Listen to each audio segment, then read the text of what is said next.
बिस्मिल्लाह अर्रहमान Ar-Rahim. Sweden से आरिफ महमूद कसाना का सलाम कबूल कीजिए।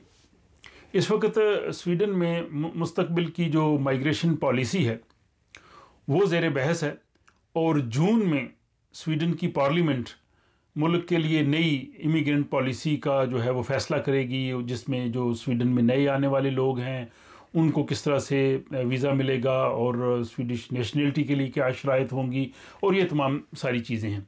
और गाहे बगाहे ऐसी ख़बरें आती रहती हैं। यहाँ पे तमाम सियासी जमातें इस हवाले से अपनी अपनी तजावीज़ पेश कर रही हैं। मुख्तलिफ़ ग्रोह जो हैं वो अपनी राय का इजहार कर रहे हैं। मीडिया में इस तरह की ख़बरें आ रही हैं।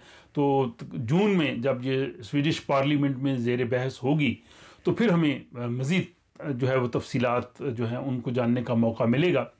लेकिन इस वक्त जो स्वीडन की दूसरी बड़ी सियासी जमात जो है मॉडरेट पार्टी, जो कि माजी में बरसर इक़्तिदार भी रही है और जो दाएं बाजू की जो 4 जमातें हैं उनके इत्तेहाद की सूरत में भी रही है, उसने इस हवाले से एक तजवीज़ पेश की है कि जो छोटे बच्चे हैं उनकी भी स्वीडिश ज़बान के लिए लाजमी स्क्रीनिंग होनी चाहिए और 3 साल की उम्र के बच्चे भी जो स्वीडन में आएँ उनके लिए लाजमी स्कूल होना चाहिए जहाँ से वो स्वीडिश ज़बान सीखें।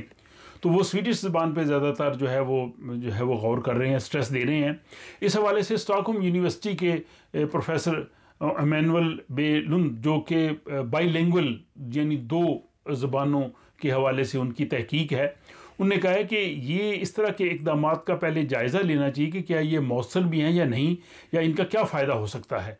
तो अमूमी तौर पे ये कहा गया है कि बच्चे जो हैं उनमें ये सलाहियतें होती हैं कि वो एक वक्त में एक से ज़्यादा ज़ुबान जो हैं उनको अच्छी तरह से सीख सकते हैं। लेकिन 3 साल के बच्चों के लिए ये लाजमी तजवीज़ पेश कर देना कि अगर वो आएँ और उनके लिए लाजमी स्कूल होना चाहिए, इस पे कुछ लोगों के तहफ़्फ़ुज़ात भी हैं।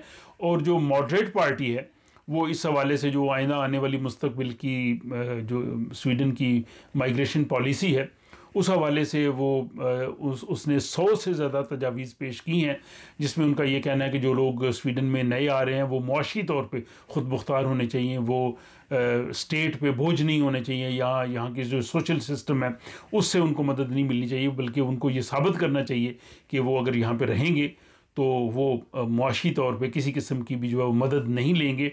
और साथ ही वो स्वीडिश ज़ुबान पे वो स्ट्रेस कर रहे हैं कि वो ये साबित करें कि उनको लैंग्वेज आती है, उन्होंने ज़ुबान सीख ली है और वो जल्दी ज़ुबान सीख के इस सोसाइटी में इंटीग्रेट कर सकें और यहाँ की मुआशरत के बारे में भी वो जान सकें।